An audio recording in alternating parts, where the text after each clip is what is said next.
Welcome back to Pod Save the World. I'm Tommy Vietor. I'm Ben Rhodes. Ben, so I was a little bit wrong when I said you should never bet against Patrick Mahomes in the Super Bowl.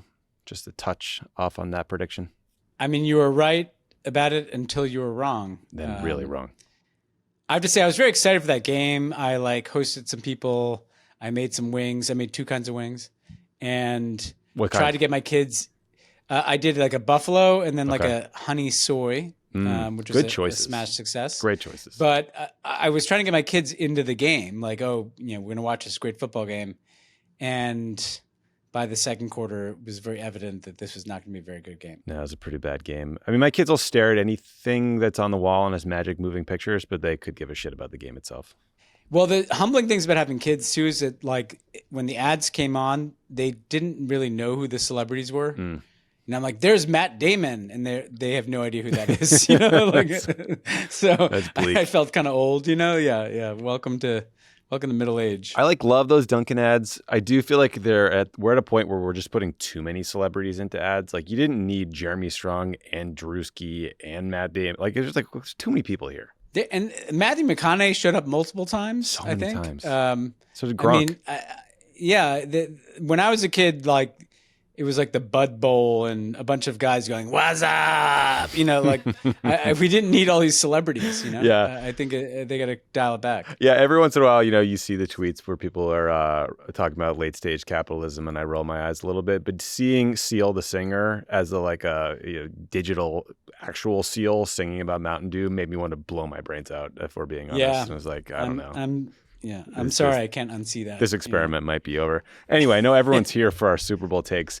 We got a great show today. We're going to cover Trump's brand new plan to occupy Gaza, how it's infuriating basically everyone in the Arab world. We're also going to explain why people are terrified that the Gaza ceasefire deal might collapse. Then we'll talk about why Trump's pick for FBI director might have perjured himself. Interesting story there. How the DOJ is making foreign corruption and kleptocracy much easier. J.D. Vance took his first international trip to Paris to talk about AI. I heard that Donald and Melania let him fly by himself on the plane. They had an aunt or something pick him up at the hangar, but he did it. So we'll check in on him. We'll talk about why the U.S. is suddenly welcoming white refugees from South Africa, some crazy shit going down in the Philippines. And then, Ben, you'll hear my conversation with Congresswoman Sara Jacobs from San Diego. We're going to talk about the impact of the USAID and foreign assistance cuts. We'll talk about her work to end the civil war in Sudan, and then what power Democrats in the House have to stop Trump. By the way, this booking happened at a Vote Save America event just south of L.A., so lots of good symbiotic moves here. Sign up for Vote Save America. You too might end up on Pod Save the World. You too might end up on a podcast talking about the UAE. But Ben, let's start in Washington because shortly after we recorded last week, President Trump announced that in addition to his plan to ethnically cleanse the Gaza Strip, he also wants the U.S. to occupy it indefinitely and deny those people he will displace the right to return home. Trump advisors reportedly didn't know he was going to announce this Gaza occupation plan before he did it. And then they seemed to try to walk it all back. But then Trump is just doubling down over and over again. Let's listen to a supercut of some of the things he said about this in the last couple of days. I'm committed to buying and owning Gaza. As far as us rebuilding it, we may give it to other states in the Middle East to build sections of it. Other people may do it through our auspices. But we're committed to owning it, taking it. And Mr. President, take it under what authority? It is sovereign territory. Under the U.S. authority. We're not going to buy anything. We're going to have it, and we're going to keep it, and we're going to make sure that there's going to be peace. And we'll build beautiful communities for the 1.9 million people. We'll build beautiful communities, safe communities. It would be a beautiful piece of land. Would the Palestinians have the right to return? No, they wouldn't, because they're going to have much better housing, much better. In other words, I'm talking about building a permanent place for them. But what about the Palestinians who just won't leave? Our team has spoken to many. They're all going to leave when they have a place that's a better alternative. When they have a nice place that's safe, they're all going to leave. It's a hellhole right now. But how are you so sure? Would the U.S. force them to leave? You're going to see that they're all going to want to leave. So no surprise that this plan didn't go over all that well in Arab capitals like Saudi Arabia, the UAE, Egypt, and Jordan on Monday. in advance of King Abdullah of Jordan's visit to the White House on Tuesday, today when we're recording, Trump also said he would consider withholding aid from Egypt and Jordan if they refuse to take in Palestinians. For those who don't know, Jordan and Egypt are some of the top recipients of U.S. military aid and have been for decades, in large part because both countries cut the first peace deals with Israel, and the stability of those governments is seen as the cornerstone for peace in the entire region. So Ben, there's a lot of debate about this announcement and people wondering if Trump's serious or if he's bluffing and setting up a negotiating position. I think I'd argue that the reaction we're seeing in the Middle East and the pressure this conversation put on King Abdullah, who was like sitting there, like literally, he looked like he was being physically squeezed between Trump and his own population in the Oval Office. That it just shows that it doesn't really matter. Like, in addition to being illegal and unethical, calling for the forced migration of Gazans into Jordan is already destabilizing the Jordanian government. And, Abdullah might have bought himself some time in this Oval Office meeting by saying he'd taken 2,000 kids from Gaza who are suffering from dire medical conditions. But I doubt the Trump pressure campaign stops here. No. And let's just point out for a second, Tommy, that we, or a lot of people in the U.S., have been in this kind of mode since the election of taking Trump more seriously as this kind of, dynamic political figure who was able to build a winning coalition, and have kind of projected onto him a competence that he doesn't have. And this is clearly evidence of that. This idea is an absolute dead on arrival, crazy thing to be talking about.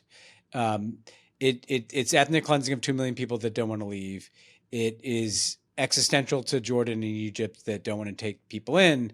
But I mean, to gracefully plug something, I wrote about this in the New York Times over the weekend, and the point I want to pull out of that is two things. And even if this doesn't happen, because it's almost impossible to foresee how this would happen, and despite the fact that he's been taking questions, he hasn't. When he says he wants to buy it, it's not clear who he's buying it from. When he says he wants to own it, it's not clear how he wants to take ownership. They want to deny that U.S. troops have anything to do with it, but how else could the U.S. kind of take possession of Gaza without troops? But the two things that I want to underscore are, first of all, just by talking about this in the way that he has the last couple of weeks, in addition to what he said about Greenland and Panama and Canada, I guess, he is completely ignoring the concept of state sovereignty, which is the cornerstone of the international legal system that was built after World War II to prevent big nations from just swallowing up smaller ones or grabbing territory like we used to do back in the colonial days. And the reason that's so dangerous is because that interacts with what Vladimir Putin's trying to do in taking chunks of Ukraine, or what China might want to do in taking Taiwan, or what Israel might want to do in the West Bank and Gaza. It's treating land like real estate instead of sovereign territory where people live. That's the first thing. And then the second thing is just the total disregard for the opinion of the Palestinians. Mm-hmm. He has not even solicited the opinion of a single Palestinian to inform this plan to take over Gaza. And there are 2 million people that live there and don't want to leave there. And it just suggests that we're going back in time to this kind of pre-World War period where big powers just took land and made deals over the heads of smaller countries or less powerful people. And that led to 2 world wars. That's why we set up a whole system of international laws to prevent things like this from happening. Yeah, and just to hammer this home, I mean, half the population of Jordan is Palestinian. The king doesn't want another huge influx of Palestinians into his country for a bunch of reasons, but starting with the fact that it could topple his regime. But on top of that, Palestinians don't want Jordan to become the de facto Palestinian state because it could deny them the right to return home to areas where they were displaced from in 67 or 48 or wherever, in East Jerusalem, the West Bank, Gaza. And then Jordanians don't want a huge influx of Palestinians because they want Jordan to be Jordan, not Palestine. So the Jordanians hate Trump's plan. And then he's also leaning hard on the Egyptians to take in a bunch of people. But Egypt is struggling from massive economic problems. They're currently relying on big loans from the EU and the IMF, and in recent years have taken in a ton of refugees from Sudan, Syria, Yemen, name your country. and they're struggling with that burden, and they don't want Hamas to, reconstitute. If you displace a big chunk of the Gazan population into Egypt, Hamas reconstitutes there and then attacks Israel from Egypt. That could lead to an Israeli response into Egypt. They don't want that to happen. And they also, in Sisi and the leaders in Egypt, also don't want Hamas to stir shit up and build support for Islamist parties within Egypt themselves. So Trump just rolled this grenade into the Middle East with this plan. And everyone else, I guess, we're just watching to see if this thing is going to explode. It's a disaster. Yes. And you're right about what you said about Jordan. Look, King Abdullah is married to a Palestinian. There are millions of Palestinians who live in Jordan on the East Bank.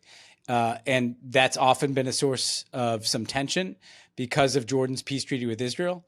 And so if King Abdullah were to participate in the ethnic cleansing of Gaza by taking in some of these 2 million Palestinians who don't want to leave Gaza, I really don't know if his regime could survive that. I think that the boiling frustration with what is already like not a very good economic circumstance with already displaced Palestinians could get out of hand. And similarly in Egypt, where you have a brittle military dictatorship with a lot of anger seething underneath, that could explode too, particularly if you have a Hamas introduced into that equation.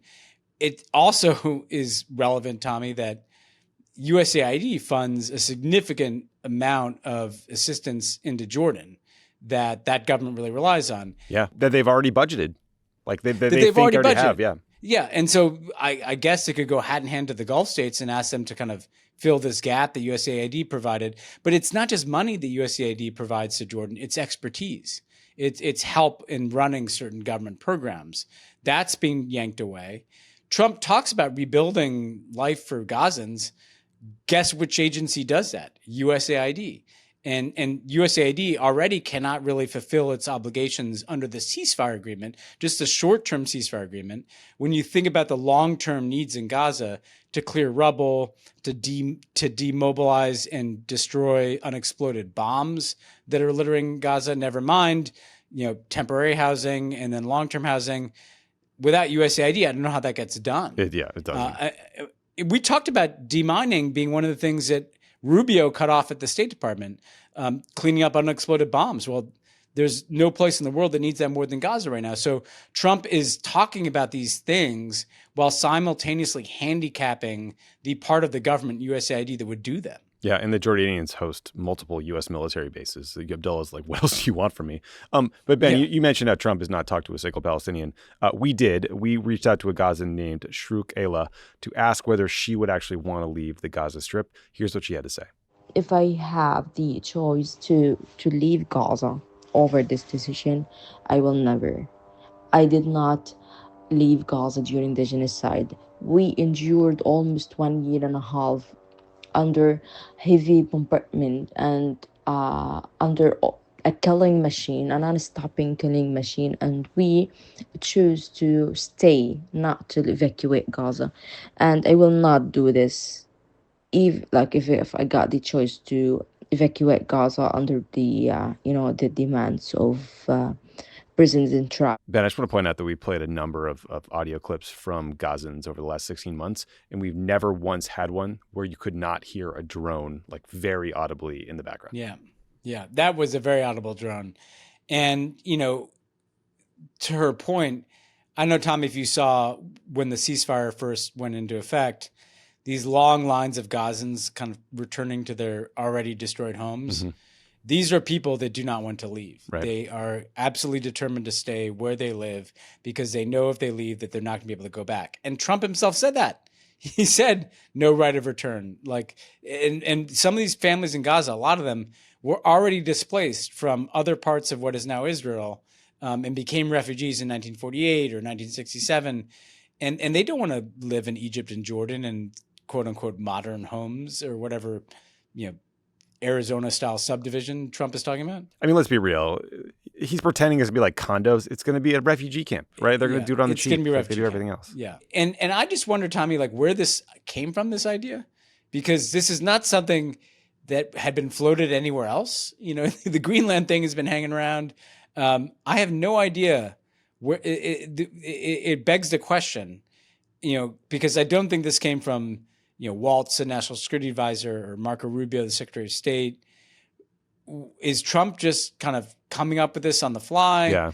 Is someone whispering in his ear? Because this is a crazy fucking idea that is not popular anywhere. It's not like Americans want to own Gaza either. So it does raise the question of how is Trump making these decisions or making these pronouncements that have very real effects in the world. Yeah, even Jared Kushner's ethnic cleansing plan would have pushed the Gazans into the desert in Israel, not into Jordan and Egypt. Pod Save the World is brought to you by Quince. Elevating your style used to mean breaking the bank.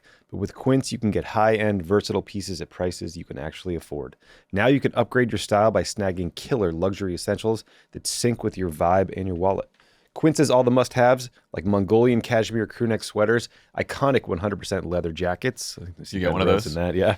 And versatile flow knit activewear. The best part, all Quince items are priced 50 to 80% less than similar brands. By partnering directly with top factories, Quince cuts out the cost of the middleman and passes those savings along to us.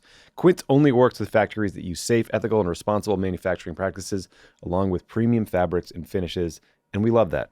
I bought a bunch of stuff from Quince. I got some sweatpants. I got some activewear. Any Mongolian cashmere? No Mongolian cashmere. I don't wear that many sweaters, but maybe I'll check it out. I could use a sweater. Why is Mongolia such a good place to get cashmere?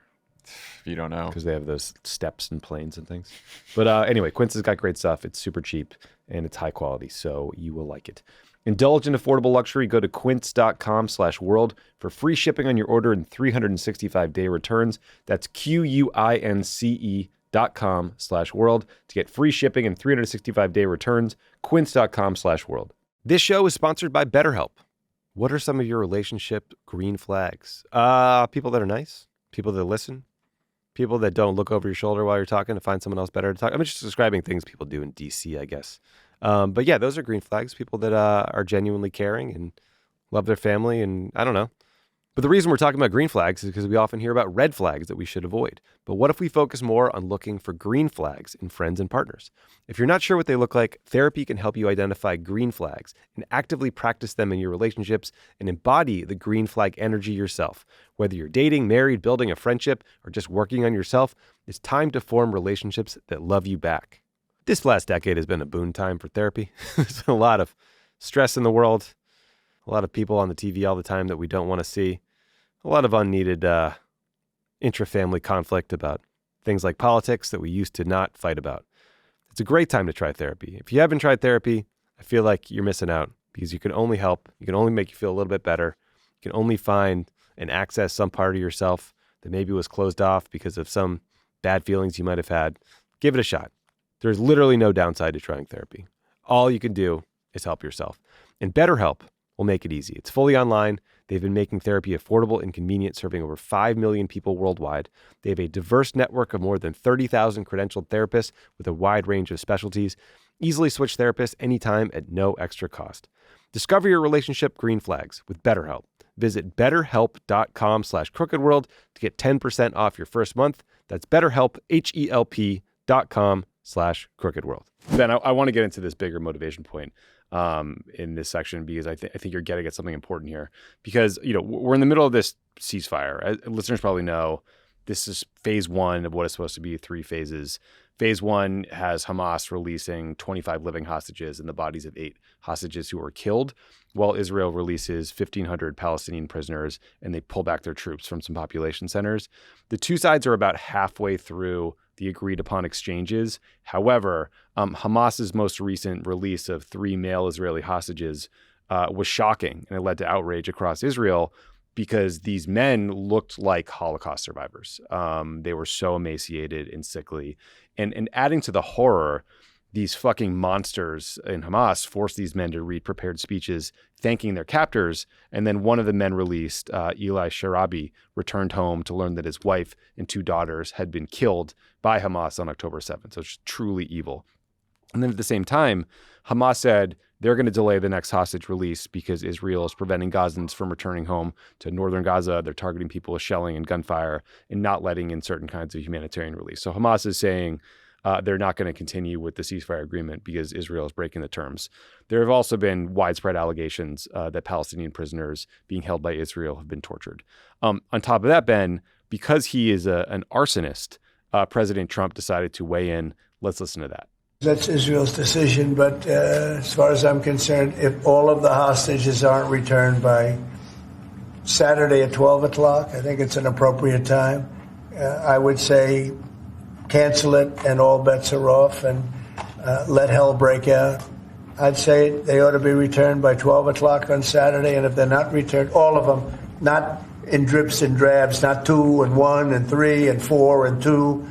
So, Ben, I want to point out there what Trump is saying is not Netanyahu's position. Trump is saying all the hostages, so just complete phase one of the deal. Bibi is saying, Bibi's saying Hamas released the hostages this weekend that you're supposed to release or the ceasefire is over. He's basically saying follow the terms of the deal that we all negotiated, that Trump helped get over the finish line.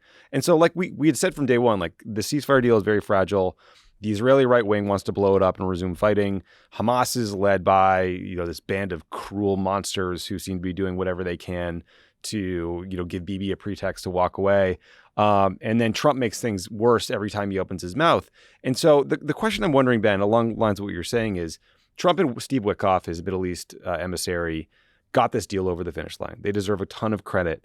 But now Trump is upending his own deal with these comments. And the question is why, right? Like a week ago, he wanted the Nobel Peace Prize for getting the ceasefire done. Now he's saying things to push the two sides back to war. And the question is what changed? One theory I've heard is that Trump suddenly started viewing Gaza as a real estate deal, as this long-term ownership plan for the United States. And he realized that continuing the war, even though it will lead to more death for the hostages, for Israeli soldiers and Palestinian civilians, is a necessary condition for his vision, right? Because the ethnic cleansing of the Gaza Strip will only get done by force, and Trump needs the IDF to do that work for him. And now he seems to be blowing up this ceasefire. So I don't know. It is like a very dark theory, but I'm trying to understand any other reason why he would suddenly blow up a deal that everyone was crediting for. Yeah, it is odd. Part of me always thought that he partially wanted this deal announced right before he took office to kind of humiliate Joe Biden in some way, despite the fact that Joe Biden went out and took credit for it and, laughed at the reporter who asked who should get credit. The world looked at that and said, oh, it seems like this is finally happening. Then like a Jimmy Carter 1980 situation, right? When the Iranians released all the hostages when Reagan took office, it felt like a bit of a, chef's kiss to the Biden administration from both Trump and Bibi that this was agreed on. Now what we've seen, yes, everything you said is true, including the horrific behavior of Hamas and these releases, trying to reassert itself in some ways as the dominating force in Gaza. And, let's be fair, like Israel has not kept the deal in a whole range of ways, whether it's delivering tents into Gaza or whether it's the treatment of prisoners who've been released from Israeli prisons. But I think you're onto something here, which is that Trump's interests, where they align with the Israeli right wing does not want anything left in Gaza. They actually want to ethnically cleanse the place. They want to clear out the population there. They talk about this. I mean, Ben Gvir has talked about wanting to depopulate Gaza, wanting to settle at least northern Gaza. And if Trump really does have some strange fixation on, building it up, I assume what's interesting to me, Tommy, is that the Israeli right wing has welcomed Trump's comments. Yes, big time. And I thought they might do the opposite. I thought they might be offended by it. So and be did I. No, but they loved it. They cheered it. That I had the same thought as you. And then they all cheered it. Smotrich, we've talked about, the finance minister said this is the death of the Palestinian state. Mm-hmm. And because I think what they believe is not that if Trump, builds a wonderful real estate properties on the waterfront there, it's going to be Israelis who live in them, And notice that Trump never says that, he actually is clear in saying that Gazans, Palestinians will not live in the real estate development. Right. And so I think where there's this kind of strange alignment is in Trump's head, whatever's going on there, he's thinking, we'll clear it out. The Palestinians will move out. We'll clear the rubble. We'll build a bunch of stuff, and then people will move in there. But I think the people that will move in there, at least in the minds of the Israeli right, are Israelis. and then they'll have the waterfront properties. And so there's this kind of, I don't even know if that's what Trump thinks, because he always talks about the people, the region moving there, and maybe singing about his buddies from the Emirates or Saudi having some nice beachfront property. But clearly there's some sense in Israel that this is good. This can give us the cover of an American proposal to ethnically cleanse the Gaza Strip, take ownership of it, and ultimately move in there. Yeah. And I think that's what's happening. You could also imagine some big, U.S. military base, port, et cetera, sitting in Gaza to replace, maybe what we have in Qatar or some other places, or just add to them. Also, just a quick note on the arsonist bucket, Ben. I mean, it is worth noting that last week, Trump signed an executive order putting sanctions on officials at the International Criminal Court. These are, I think, like economic and travel sanctions, which would mean that ICC prosecutors can't come to the U.S. to meet with people at the UN and do their jobs. Not surprising, really, that he did this because Trump sanctioned ICC officials in the first term. But it's just worth noting that, once again, the U.S. government is pretending to stand up for justice, but we're welcoming guys like Netanyahu and Yoav Gallant, the former Israeli defense minister, who have been charged with war crimes, to Washington while punishing the people at this international body that is seeking accountability and justice. So good stuff. An international body that we welcomed when they put forward charges against Vladimir Putin for war crimes in Ukraine.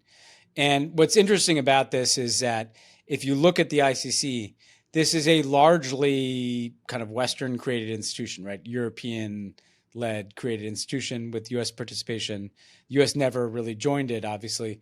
But now what's happening is the champions of the ICC are increasingly in places like South Africa or in places in the global South. And I think what we're going to see in the Trump administration writ large is the international community, whatever that used to be, is going to increasingly become non-U.S.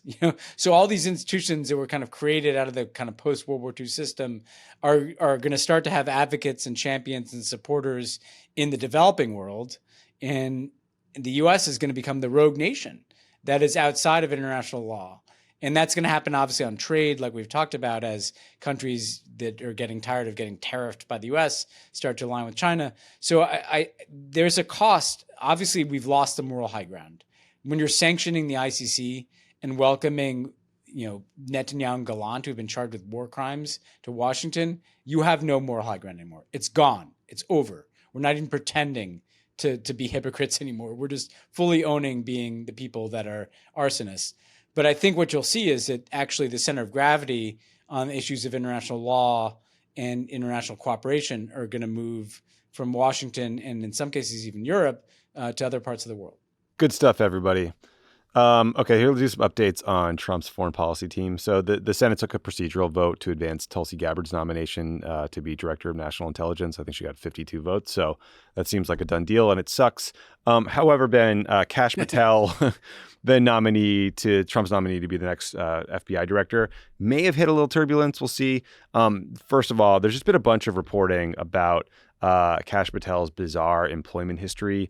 That includes working for Qatar, a Chinese clothing company called Shein, and what the AP calls a, quote, foreign arms conglomerate named the Czechoslovak Group. That's a great name for an arms conglomerate. The Washington country that no longer exists. It's incredible. The Washington You and I should have worked for the Yugoslavian group or something. Just sold grenades instead of underwear. The Washington Post also reported on a $25,000 payment that Kash Patel got from a filmmaker who's a Russian U.S. dual national, but makes programs promoting deep state conspiracies. This guy also released a film called The Maidan Massacre that tried to counter the pretty well-established findings that pro-Russian mercenaries killed a bunch of anti-government activists during the 2014 protests in Ukraine. He was very opposed to the resistance groups in Ukraine, so not weird at all there. And then earlier today, Ben, Senator Dick Durbin from Illinois sent a letter to the Department of Justice Inspector General saying that Kash Patel, quote, has been personally directing the ongoing purge of career civil servants, end quote, at the FBI. According to Durbin, Patel is relaying orders for these purges through Stephen Miller. This is a very big deal because during his hearing before the Judiciary panel, Kash Patel had this to say. Are you aware of any plans or discussions to punish in any way, including termination, FBI agents or personnel associated with Trump investigations? Yes or no? I am not aware of that. Thank you. So I think that's a question from Cory Booker. So Ben, this feels to me like a bit of an existential moment for the Senate. Like, this guy is not remotely qualified for the job. He has foreign financial entanglements that would spike literally anyone from getting a security clearance anywhere. Yeah. And now he seems to have perjured himself. Like, what are you guys going to do about it? Do you exist anymore or not? Yeah, you could not get hired for the lowest level job at the FBI with those kinds of foreign entanglements that Kash Patel has, first of all. Second of all, and I guess we have to be careful now we're talking about this, Tommy, but there are purges happening at the FBI. We know this. It's being reported, okay? So, thousands of letters going out to anybody that worked on a January 6th associated case, whether or not they chose to work on that case or not, the whole divisions being shut down, dealing with things like foreign influence that, get at, Russian interference in American politics, which obviously is Kash Patel's hobby horse about the quote unquote Russia hoax. This is happening. And Kash Patel, has been hanging out with Trump, like he was down in Mar-a-Lago. Like, the idea that Kash Patel, as he testified, and here's where I'm, let's just say it's hard for me to imagine that he had no idea that any of this was going to happen. And he told the Senate under oath that he had no idea that anything was going to happen at the FBI. I mean, do you have any self-respect? I mean, this is the question that comes up again and again with Senate Republicans, but do you really believe that? I mean, already you're twisting yourself in the knots to pretend that this person is qualified to run the FBI and to pretend that it's not like a danger to law enforcement in this country, to put in place like a deeply vindictive person that was like hawking supplements and, working for the Czechoslovakia group or whatever a few months ago or whenever it was.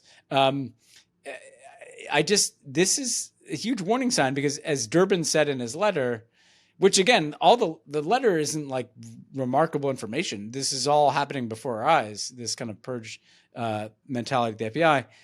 What happens when this guy is actually in power? Well, yeah, he's not even in power yet, and this is already happening. Yeah, in addition to the purges, I mean, the Washington Post had a report on how candidates for national security jobs are facing loyalty tests during job interviews. So there were two people up for intelligence jobs who were asked if the 2020 election was stolen and if January 6th was an inside job.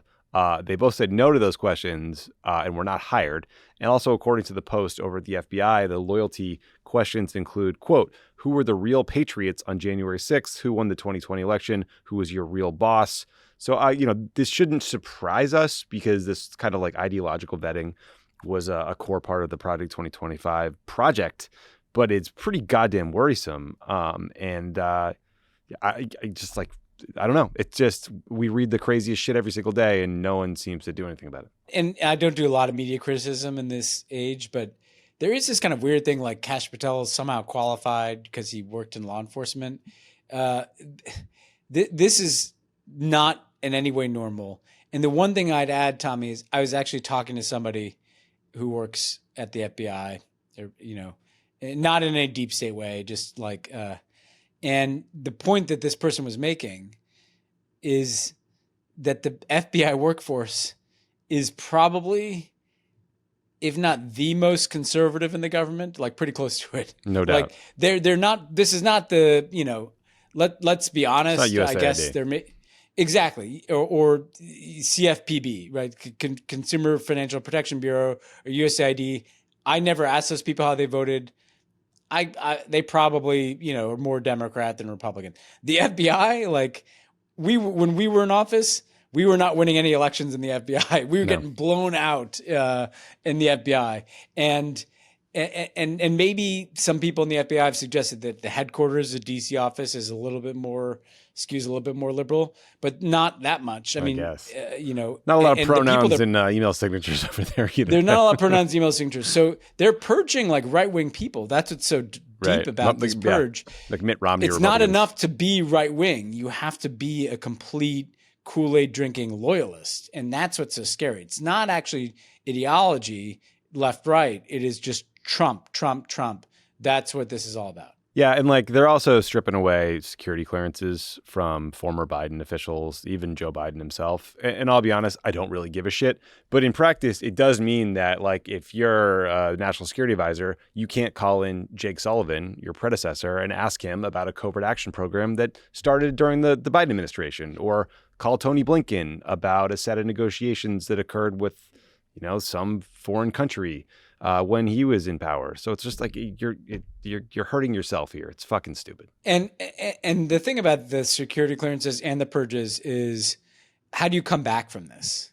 A Democrat comes in, they're going to feel the need to remove all these Trump people, and they're not going to want to give security clearances to the, Stephen Millers of the world. And all of a sudden the norm becomes this kind of winner take all treatment of the federal government in areas like national security and law enforcement, where you want people to have like decades of experience.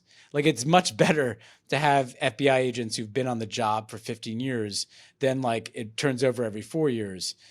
That's what concerns me too, is that this is not stuff that you can climb back from. Yeah, I agree. And Ben, you alluded to this, but while we're talking about all this stuff, Kash Patel's boss, Attorney General Pam Bondi, is doing all these things to make it easier for foreign agents to influence U.S. politics. So on day one of her tenure at DOJ, Bondi issued a series of executive orders that will limit prosecutions under the Foreign Agent Registration Act, or FARA. So that'll basically make it easier for foreign autocrats to secretly lobby the U.S. government. Bondi herself, by the way, is no stranger to getting paid under FARA. She was registered under the law for Qatar and got, I think, $115,000 a month to lobby for them. So interesting, that country's coming up a lot. Next up, she's also getting rid of the FBI's Foreign Influence Task Force, which is designed to prevent foreign election interference. And she's disbanding task forces that looked for and confiscated kleptocrat assets and worked to return those stolen assets. So this is going to severely curtail how, our ability to, find a boat that some Russian oligarch parked in the Med and, take it and seize it and sell it off and return it to the Ukrainians, for example. She's also going to curtail how the Foreign Corrupt Practices Act is enforced. Trump signed an executive order on Monday directing the DOJ to pause prosecutions under the FCPA, which has been on the books since the late 70s and forbids Americans from bribing foreign government officials. This unit is now only going to focus on cases involving bribes to cartels in transnational criminal organizations. So it's like a blurry of stuff there, Ben. And to understand what this all means, we caught up with Casey Michel, the author of the book Foreign Agents: How American Lobbyists and Lawmakers Threaten Democracy Around the World.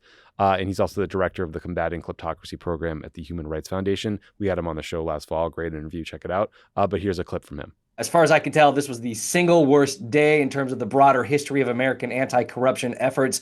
And I don't want to sound too doom and gloom, but I am not optimistic whatsoever about anti-corruption moves coming forward from the new administration. This was, to a certain extent, expected, but it's still one thing to expect it and another thing to actually see it play out in real time. And I think the thing that's most shocking for me is that they're not just even going through the kind of rhetorical approaches of saying, yes, we'll continue these prosecutions. Yes, we'll continue this focus. I mean, they're getting rid of some of the key areas of success in the United States of America's fight against corruption and kleptocracy. They are eliminating completely these task forces that have been targeting oligarchs and dictators and dirty money around the world. I mean, they're not even making a pretense of any of this. In that sense, I am somewhat shocked that they're not even paying lip service. They're just taking a sledgehammer and a wrecking ball to all of this, full stop. So, big week for international bribery. Giddy up. Yeah, I think the thing to know about is that, we've covered this on this podcast for, 7 years that I've been here, that a lot of these Trump people, they circulate in this world, this kind of murky world of doing business in places like the Gulf or Southeast Asia or Turkey, where a bribe gets you this far. And where actually I think there is a belief that the U.S. is somehow disadvantaged by not being able to play dirty. Trump said as much in the Oval Office too. Yeah. I'm just going to name it here. Like, they would like it to be a situation where you can walk in with a suitcase full of cash, and get something done faster that way, So I actually don't think this is them just seeing this as a kind of democracy agenda that they want to cut back, they are dismantling the parts of the government that aim to prevent corruption. This is not even just deprioritizing. This is like shutting the whole thing down. And I don't really know what world we enter, but where I think, as one of the things we're trying to do on this pod under Trump 2.0, kind of pull the thread here on what's happening, they're turning the U.S. into the kind of country where this is normalized, where, you go around, you spread some money around, it's okay that we're corrupt, we're taking advantage of crypto over here to make some money. We've got these kind of family members that are kind of in the government or not in the government who might represent us or not, kind of flying around the Gulf doing stuff like Jared does. We've got people that are kind of associates of the Trump administration. They're not like Elon Musk. Is he the government employee or not? Yeah. Tom Barrack, so there's this whole industry around Trump that is very much about deal making internationally, and they don't want like a lot of spotlight on corruption. Now, to be clear, this is totally aligned with the kind of kleptocratic world that a Vladimir Putin, these are divisions of the U.S. government that did things like crack down on Russian oligarch money and money laundering and a lot of the dark money that kind of swashes around and ends up funding far-right politics. So this is both a kind of business interest for some people, but also the political interest of a lot of the kleptocratic money out there in the global economy ends up washing around kind of far-right parties in Europe and other places. So this is a feature, not a bug, is the point. This is a part of the governing ethos of this Trump administration in a way that they might have aspired to the first time around. No, but that's a good point, because this is like a great example of how everything is accelerationist, because there was this New Yorker piece in 2017 where Trump was ranting about the FCPA to Rex Tillerson, who, as the CEO of Exxon, was very familiar with the fact that bribes get shit done to get access to oil fields abroad. And there was, in this New Yorker piece, Tillerson told Trump, like, actually, sir, like, we should bring the world up to our standards, right? And that kind of, like adults in the room, I think kind of prevented some of these excesses. But Trump 2.0, they're like, fuck it, FCPA, gone. I guess we got to feel bad about making fun of the Committee to Save America, Tommy. Yeah, I know. But because I will say, remember how quaint it feels now to, we used to be pissed that the Saudis would spend a lot of money like Trump hotels. Like that is literally some change in a tip jar compared to the amount of money that could move around if you do away with all these constraints. Just buy that Trump coin, baby. That's all you need. Yeah. We're going to take a quick break, but in case you didn't know, Pod Save the World's got its own YouTube channel now. You can find all our interviews, clips, and exclusive content, including Rhodes Map, a foreign policy 101 series hosted by Ben Rhodes and our own producer, Alona Minkowski. In the latest episode, they look at Trump's plan for mass deportations and changes to the U.S. military and how history warns us about moves like these. Just search Pod Save the World on YouTube and hit subscribe so you don't miss it out. You'll get all the good content there. And speaking of exclusive content, check out Dan Pfeiffer's latest episode of Polar Coaster. He unpacks the newest survey results from Quinnipiac University on why the Democratic Party is the most unpopular it's been since 2008. Thanks, Dan. Get access to this exclusive series, ad-free episodes of Pod Save the World, and more by signing up at crooked.com/friends or subscribing directly on the Pod Save the World Apple Podcast feed. For a limited time, enjoy a 7-day free trial. This podcast is sponsored by Squarespace.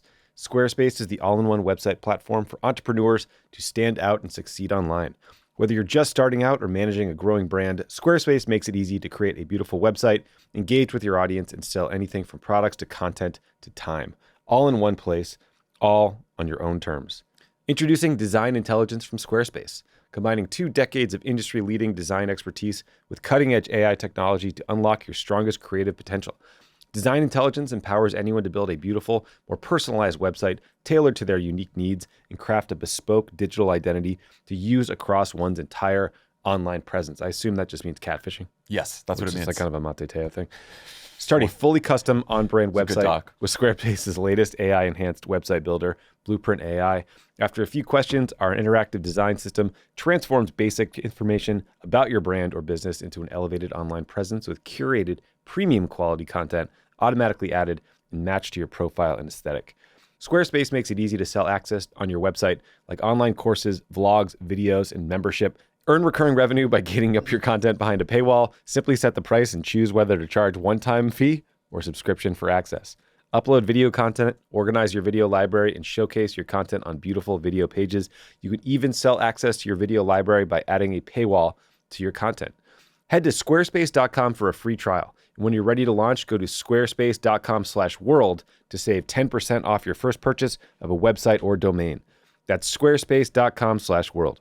Pod Save the World is brought to you by Lumen. Did you know that when your metabolism is working properly, you will feel the benefits in literally every aspect of your life? Lumen is a valuable tool that gives you insights to create a healthy metabolism for your body. Lumen is the world's first handheld metabolic coach. It's a device that measures your metabolism through your breath. And on the app, it tells you if you're burning fat or carbs, and it gives you tailored guidance to improve your nutrition, workouts, sleep, and even stress management. All you have to do is breathe into your Lumen first thing in the morning, and you'll know what's going on with your metabolism, whether you're burning mostly fats or carbs. Then Lumen gives you a personalized nutrition plan for that day based on your measurements. You can also breathe into it before and after workouts and meals, so you know exactly what's going on in your body in real time, and Lumen will give you tips to keep on top of your game. You blow into it in the morning and it's like, you're 43. It's like, 1, you have death breath. Yeah. 2, brush your teeth. You have little kids, so you seem tired. 3, eat more protein. No, there's a bunch of people here who are obsessed with their lumens. They will use it in the morning. They'll use it before and after workouts to kind of see how it went. Just another kind of interesting data point that you can use to keep yourself healthy or to, get your body operating on a higher level. So your metabolism is your body's engine, is how your body turns the food you eat into fuel that keeps you going. Because your metabolism is at the center of everything your body does, optimal metabolic health translates to a bunch of benefits, including easier weight management, improved energy levels, better fitness results, better sleep. Lumen gives you recommendations to improve your metabolic health. Take the next step to improving your health. Go to lumen.me/world to get 20% off your Lumen. That's lumen.me/world for 20% off your purchase. Thank you, Lumen, for sponsoring this episode. Let's switch gears here, Ben, because J.D. Vance, our extremely online vice president, who I think doesn't get invited to the real meetings, so he just tweets all day. He put on his big boy pants. He went overseas and took his first trip to Europe.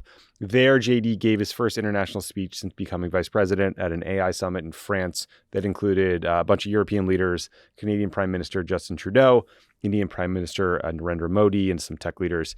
Vance declared that America will remain the world's leader on AI, and he scolded everybody who is worried about AI safety. Let's listen. Now, just because we're the leader doesn't mean we want to or need to go it alone, of course. And let me be emphatic about this point. America wants to partner with all of you. And we want to embark on the AI revolution before us with a spirit of openness and collaboration. But to create that kind of trust, we need international regulatory regimes that fosters the creation of AI technology rather than strangles it. And we need our European friends in particular to look to this new frontier with optimism rather than trepidation. Stirring. He also took a bunch of swipes at Europe for going after U.S. tech firms and social media companies, saying, quote, "It is one thing to prevent a predator from preying on a child on the internet. It is something quite different to prevent a grown man or woman from accessing opinions that the government thinks is misinformation," end quote. Every country at this summit signed a declaration that said they want to ensure AI is open, inclusive, transparent, ethical, safe, secure, and trustworthy, taking into account international frameworks for all, except for the U.S. and Britain. I guess we abstained from that language. Seems pretty vanilla, but I guess I think we're better. But Ben, like the broader kind of mood music for J.D. Vance's trip to Europe is Trump threatening to put tariffs on the EU, and everyone waiting to see what the hell Trump is going to do when it comes to the war in Ukraine. Vance is going to meet with Ukrainian President Volodymyr Zelensky at the Munich Security Summit on Friday, so maybe we'll get more information then. And while JD didn't get the warmest welcome in France, there was a whole conference of Trump fanboys who gathered in Madrid last weekend for the Patriots for Europe conference. It's a far-right gathering that included like every far-right leader on the continent, and they all were praising Trump and talking about the need to make Europe great again. Here was Geert Wilders, a right-wing Dutch politician who has been a far-right figure for about 20 years. He's anti-Islamic, he is anti-immigrant, he's terrible. Here he is talking about Trump. The world is changing rapidly before our eyes, and we are at the forefront of this transformation. And as President Trump ushers a golden age for America, we must ask ourselves, are we ready to do the same in Europe? And the answer, as you just said, indeed, is yes, we will make Europe great again, because we are victors. Some other speakers included Viktor Orban, Marine Le Pen, a bunch of other right-wing nuts. Ben, it's interesting to me that like the Trump position on AI is just kind of like polar opposite of Biden's. Like the last summit that I think Kamala Harris went to was about AI safety and putting guardrails on the technology. I guess the Trump people just don't think we should do that. I don't know if that's from some genuine feelings or just kind of trolling Biden still. I don't know. What'd you make of it? No, I think it has to come. I think it comes from some of the more uber libertarian tech bros that JD and Trump hang out with, because they see Europe as the enemy, because the European Union is a regulatory superpower. So they're not big AI companies out of Europe. Mistral in France is like one exception. But there are a lot of issues that people are concerned about. If you just take national security, people are concerned about AI in nuclear weapons command and control. By the way, just a side note, Tommy, that I was thinking as I was reading about Doge, and Doge is instituting AI in all these government places. Mm-hmm. Like, wait for the moment when some Doge bros like Big Balls or whomever put AI in charge of like the nuclear stockpile. You know, I'd kind of like some scientists to be in charge of that, but put that aside. Yeah, that'd be biological weapons. You don't want ChatGPT to be producing, recipes for 25 COVID variants. Obviously, privacy concerns about deep fake disinformation campaigns. Of Vladimir Putin creating an alternative reality to destabilize a country by showing videos of something that's not happening, and then societal disruption, economic disruptions, and so the EU is a regulatory state. And Biden saw China as a competitor on AI. Biden was like, I got to stop the Chinese from catching up to us on AI. JD Vance's speech almost suggested the European Union and the European Commission is the enemy. So weird. Because they might, God forbid, they try to regulate these AI safety issues. And what is so whiplashy to these Europeans, Tommy, is that Biden asked them to take on AI safety. Right. Like the British hosted the first AI safety summit. And now, after being patted on the back for taking leadership on AI safety, they have Americans coming and yelling at them about that. And so it must make them want to say, like, well, fuck you, we'll go deal with the Chinese on AI. I just want to say on that right-wing summit, the Make Europe Great Again, when the fascists and neo-Nazis, and when they're happy, it's not good. So like the kind of rally that we saw there, like that's a sign that global politics, the momentum is not in the right place right now, and we all have to figure out a way to change that. Yeah, we'll talk about it next week, but I'm very anxious about these upcoming German elections for a variety of reasons.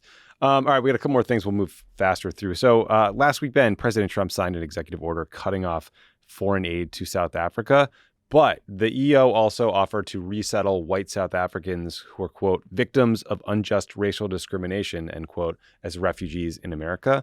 Here's what Trump had to say when he was signing this EO. The South African situation is very, very dangerous and very bad for a lot of people. There's tremendously bad things going on, including the confiscation of property, and worse, much worse than that. You know what I'm talking about. And we're not making any payment until we find out what's going on in South Africa. Yes, please. So here's the backstory on this. Trump is mad about a law signed in late January by South African President Cyril Ramaphosa that, under specific circumstances, allows seizure of private land without compensation.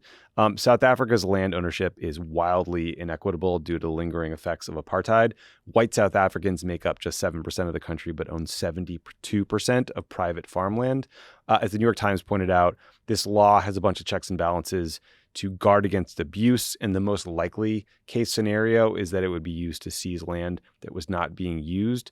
But the announcement, was easily folded into this long-running conspiracy theory on the right that there is this widespread seizure of land from white farmers in South Africa, and even an anti-white genocide happening. Ben, I remember talking to you about this back in 2019. Tucker Carlson had started doing a bunch of segments on this alleged wave of murders of white farmers in South Africa. Trump saw one of those segments. He tweeted about it. He ordered Mike Pompeo, then the Secretary of State, to investigate. Guess they didn't dig much up because we're back at it. But other far-right leaders have taken up this cause too. They've offered special visas to white South Africans. That includes this guy, Peter Dutton in Australia, is right-winger there, and Vladimir Putin. So as usual, good company for Trump. This time, Secretary General Marco Rubio jumped into the fray, tweeting that he's going to boycott this year's G20 meeting in Johannesburg. This is verbatim from Rubio's tweet. Quote, South Africa is doing very bad things, expropriating private property, using G20 to promote, quote, solidarity, equality, and sustainability. In other words, DEI and climate change. My job is to advance America's national interest, not waste taxpayer money or coddle anti-Americanism. It's the end of his tweet. Marco, one other option here is you could show up and tell people you disagree. You are the America's top diplomat. Maybe you could talk about it. But anyway, Elon Musk then weighed in. He tweeted at Ramaphosa saying, quote, why do you have openly racist ownership laws? So the lingering question here of how much of this is being driven by Elon Musk, who is originally from South Africa, kind of whispering in Trump's ear about all this shit. Ben, I did want to just note that when Trump was asked if refugees from Gaza could come to the U.S., he said, no, Gaza's 5,000 miles away. It's inconvenient. They'd rather settle in the region. One might wonder why Gazans and white South Africans are being treated so differently. Yeah, this is actually a really important story to get at the heart of what this whole MAGA thing is all about, because it's obviously got a deeply racial component. I mean, to build on your Gaza analogy, Tommy, when a country in which there was apartheid and just brutal systemic repression, and 70% of land is owned by white farmers who make up 7% of the population. When a portion of that land that is nobody's living on is reallocated, that's a white genocide. But when you blow up all of Gaza and destroy all of it and ethnically cleanse it, it's called like a redevelopment program or something, So they applied their own, feelings about South African white people to Gaza. Imagine what that would look like. I think just to add, something to this, in addition to the Elon Musk of it all, like how much is this white South African, calling the shots? As you point out, Trump, though, said some of this in the first term. I think that this is also, Trump is trying to kind of, with the people around him, recreate the history of the last, let's say, post-Cold War era, the last 35 years. So for people like you and me, older millennials, the high point of moral achievement in the world was Nelson Mandela becoming the president of South Africa. And they're literally trying to reverse engineer that and say, no, actually the white people in South Africa were actually the victims. And it's a mirror image of what they've done in this country. Like white people have somehow been the victims of racism. And I think that the true believers, the Stephen Miller types, they actually believe this. And if you look at what authoritarian regimes do, they do try to kind of recreate history itself. And so I think they want to undo the entire liberal consensus around what was good. It was a good thing that apartheid ended and Nelson Mandela came out of prison and became president of South Africa.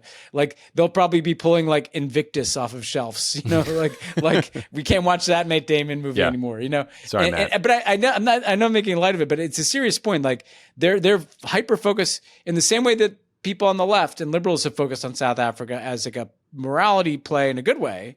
They're trying to reverse that from their own perspective, and it's super dark. No, it's just glaring. It's just so brazen and obvious. By the way, the G20 is the most important collection of countries in the world. Hey, just go to the G20, buddy. Yeah. And so for Marco Rubio to not go to that is just a cell phone. Yeah, just a clown. Then, Ben, let's turn to the Philippines, because there's some truly wild shit happening there that we wanted to touch on. So first, some background. There's two political dynasties in the Philippines. There's the Marcoses and the Dutertes. Those two groups joined forces in 2022 when Ferdinand Marcos Jr., who is the son of deposed kleptocrat and dictator Ferdinand Marcos and his wife Imelda Marcos, who owned all the shoes. He was elected president. His running mate turned vice president was Sara Duterte, the daughter of ex-president Rodrigo Duterte. Remember, Rodrigo Duterte was the guy who had his security forces massacre random people and just call it a war on drugs. So it turns out the political alliance of these two families was short-lived because they disagreed on, among other things, how to deal with China in the South China Sea. Marcos wants to cozy up to the U.S. Duterte wanted to cozy up to China and Russia. And long story short, these families now loathe each other. And not in kind of like a grin and bear it kind of way, in like a I'm going to actually kill you kind of way. In November, in what the AP described as a pre-dawn online news conference, Duterte said she had arranged to have Marcos, his wife, and the Speaker of the House of Representatives assassinated if she herself was killed. And lest you think she was kidding, she clarified that she was in fact not joking. So for that threat, some other corruption allegations we won't get into, and for not condemning China's aggression in the South China Sea, she was impeached last week by a pretty wide margin in the House of Representatives. And then next up, the Senate turns into an impeachment court where you need a 2/3 majority to remove Sara Duterte from office. If that were to happen, Duterte would be banned from public office for good, and she couldn't run again in the next election. Ben, I bet a lot of American vice presidents have thought, I'd love to just whack the boss. I don't know that any of them have said it out loud quite like this, but it was pretty, I don't know, bizarre story. Yeah, I mean, totally insane. And I mean, a sign that this idea that you could have this unholy alliance from the corrupt Marcos family and the kind of brutalist Duterte family was always perhaps going to be kind of short-lived. Yeah, real bummer. But what the bummer is really just the lack of democracy in the Philippines. It's like two warring families, essentially, competing for like power and wealth and spoils. And I would like to see the Philippines, a place that was about the people power movement again, to build on what we were talking about with Nelson Mandela. Like that was a good thing when Marcos was ousted by people power and you had civil society. I hope that can regenerate, because all the people are seeing is that the one thing that these people don't seem to care about is Filipinos. It's just about power. It's just about what I have, the respect I'm treated with. So I'm not sure who I'm rooting for in this blood feud.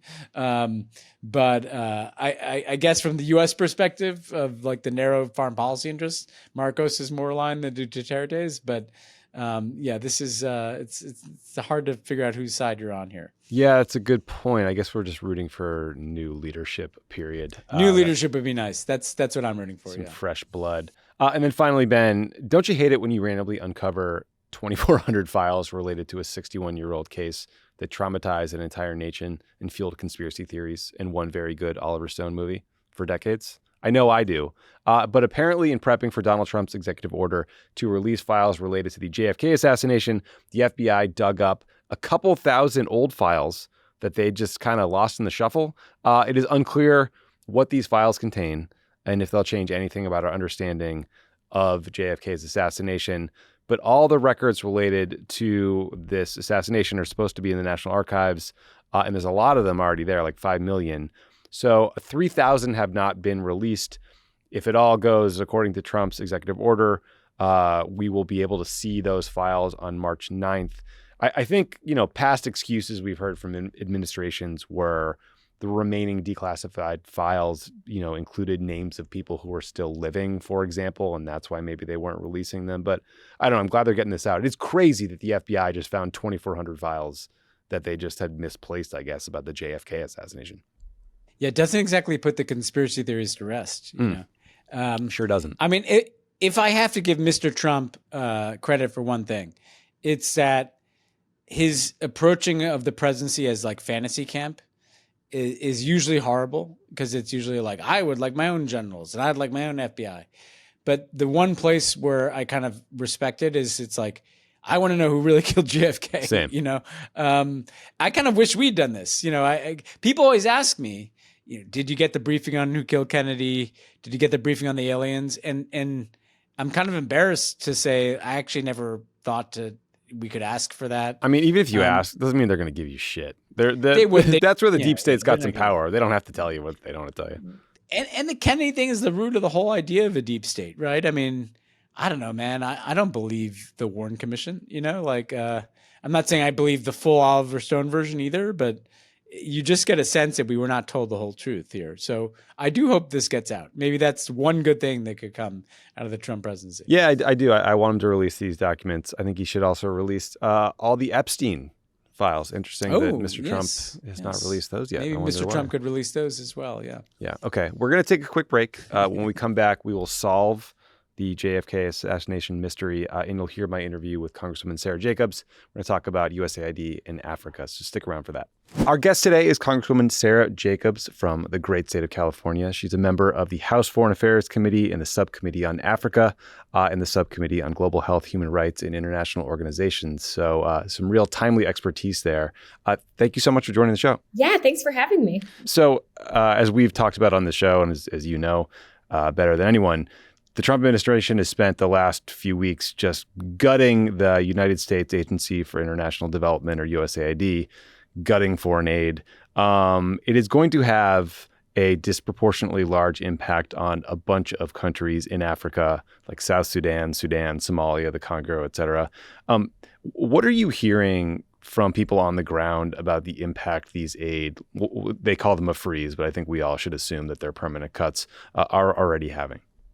We are already seeing more people facing starvation. We are already seeing more people, not having access to the life-saving healthcare that they need. And that has real implications for our national security, right? There's an Ebola outbreak in Uganda, for instance, and normally USAID would be helping to screen passengers before they come to the US.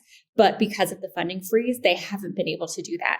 I've talked to humanitarian organizations on the ground who say they have food literally rotting in warehouses. And in DRC, for instance, they have about 800,000 people who need that food, that would be fed by that food, that they just can't actually deliver it. So we are seeing these real implications on the ground. We're seeing even the things that Secretary Rubio says has gotten a waiver, like life-saving treatment, like PEPFAR, which is the HIV/AIDS programming.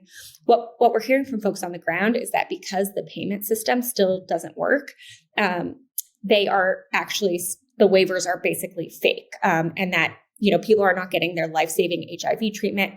We're seeing some things that could actually cause, for instance, drug-resistant strains of HIV if people don't receive the medicine that they need. So again, real people on the ground are hurting, and this has real serious negative implications for U.S. national security. I really just can't get past the first thing you said, which is that there's an Ebola outbreak and we're now not screening inbound passengers to the United States because of this freeze. That seems like a 5-alarm fire. I remember well when there was an Ebola outbreak back in, 2014, 2015, Yep. And the Obama administration surged resources abroad to help combat it. And Donald Trump took to the television every single day to demagogue the issue and attack him. But now it sounds like we're just kind of flying blind when it comes to an Ebola outbreak. Well, that's exactly right, because what USAID does is it works with CDC to help strengthen the health systems in other countries, like in Uganda, and to help make sure they're doing what they need to stem this outbreak and to screen passengers. And all of that funding is now cut and there's no plans to restart it. So yeah, it's really dangerous. Yeah, there's a Marburg outbreak out there too. Don't Google that. That's exactly right. If you want to sleep at night.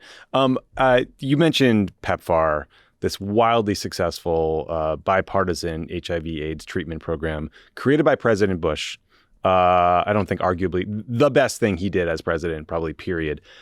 What are Republicans you talk to, you serve with, telling you about the cuts to PEPFAR? I mean, this was a program that had basically universal support, and now they're watching it being gutted. Are they outraged? Are they worried? This is probably one of the most frustrating parts, is that Republicans will privately tell me how outraged they are, but only a handful have been willing to say so publicly. Mm-hmm. I introduced a bill that will protect USAID from Elon Musk's takeover. And it is a very straightforward bill. It just says that any reforms to USAID should be consistent with U.S. national security, and that no funds, it's illegal to dismantle it without an act of Congress, and no funds should be used to dismantle it.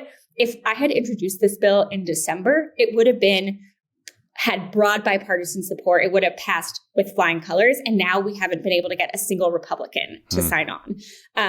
And honestly, we use Secretary Rubio's own language in the bill to show just how hypocritical this all is, because like they claim they care. Every single Republican on the Select Committee on the Chinese Communist Party signed off on a report that says that fully funding USAID is one of the most important things they can do to compete with China.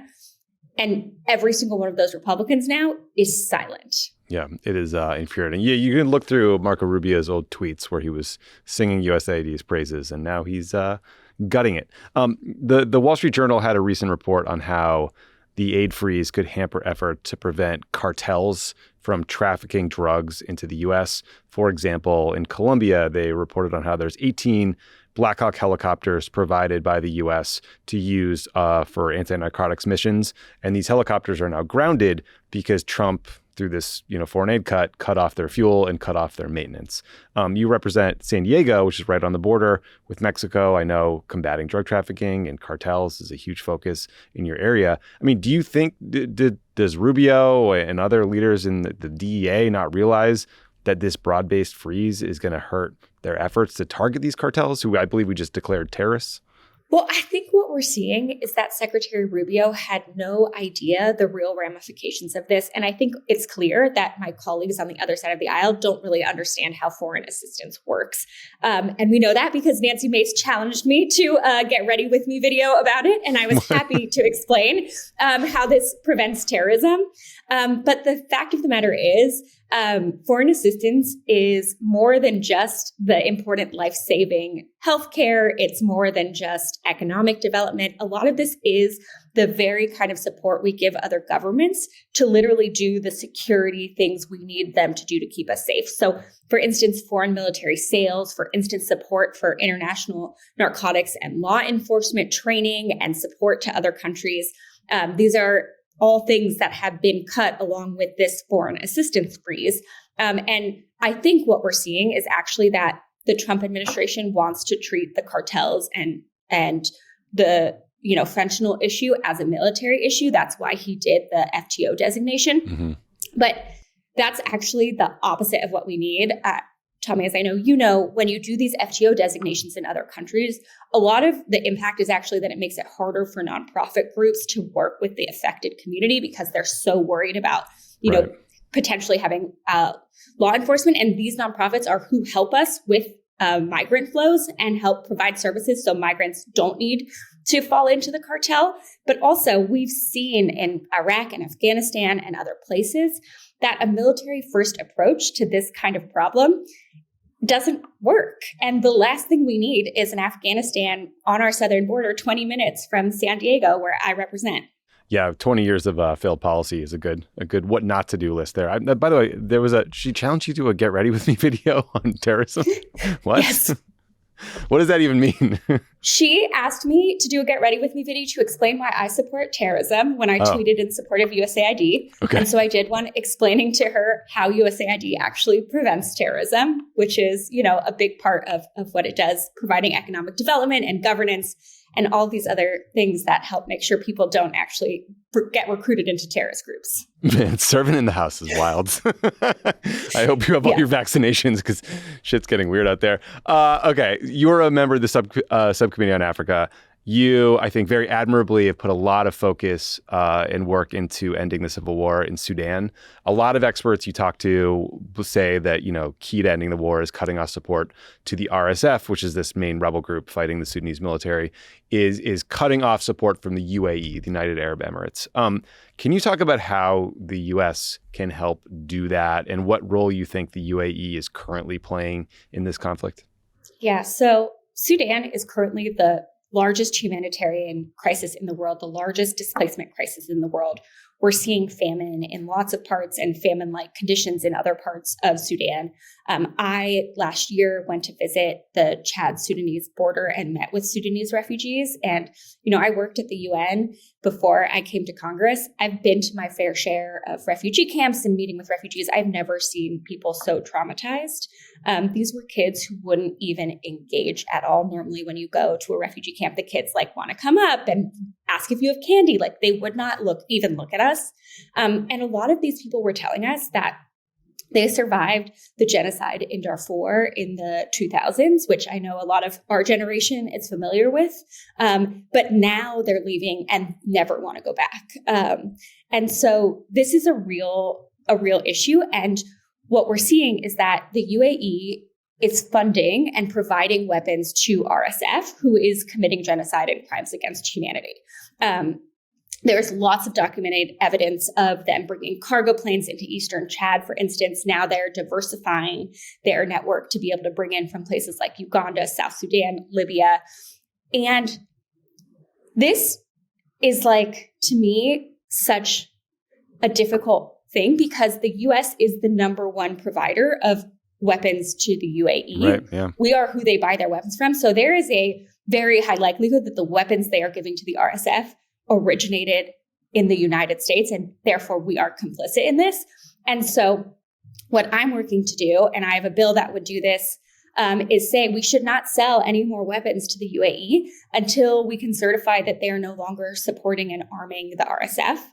There was recently a $1 billion weapon sale that just went through. Senator Van Hollen and I introduced a joint resolution of disapproval, which is how Congress would be able to stop that sale.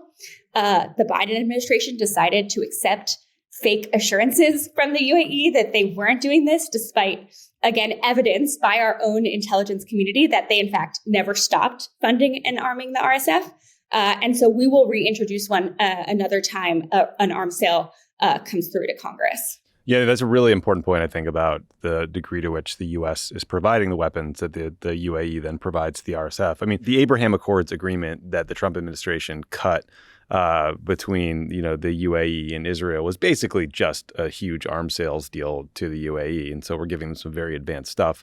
But, what I especially respect about what you're doing here is, when you talk to Africa experts, they say, look, President Biden named a really diligent, well-meaning representative named Tom Perriello to lead his efforts to be the special representative to end the war in Sudan.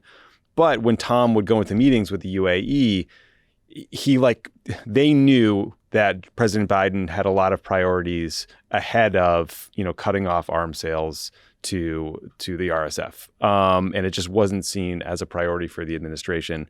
And I'm worried that that's going to be the same case here. And on top of that, the UAE is seen, look, they have an ambassador who's kind of a man about town, who's very social, has lots of glitzy parties. Like, people just seem scared to criticize the UAE. And I'm wondering why you think that is, and whether people are ignorant of what's happening or afraid to say something, or what the deal is. Yeah, look, this is one of my big frustrations with the Biden administration, which is every time they would have a meeting with the Emiratis, anytime any high-level person would, I would have to work incredibly hard to make sure they even brought Sudan up. And it was very clear to both me and the Emiratis that it was sort of an offhand thing at the end. At most, they were going to get a slap on the wrist, and it was clearly not what the U.S. cared the most about.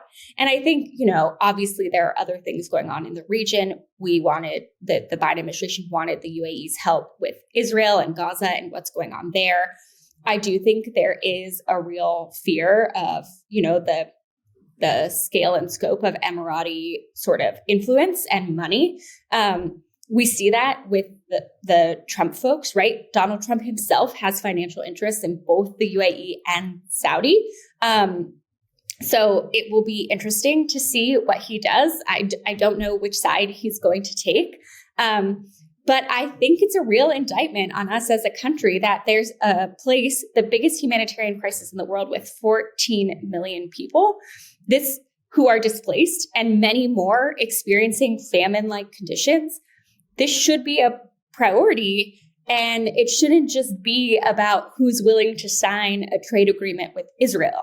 Yeah, I totally agree with that. And also, maybe you're some cold-hearted person who works at Doge and you're like, I don't care about people starving in Sudan. I care about here at home. Well, refugee flows out of Sudan into Egypt are also destabilizing Egypt and leading them to have all kinds of economic problems that could disrupt their peace agreement with Israel. So there's a lot of ramifications here. Not to mention that in addition to that, the Trump administration now with the funding freeze has actually cut off our ability to help provide assistance to these refugees in Chad, in Uganda, elsewhere.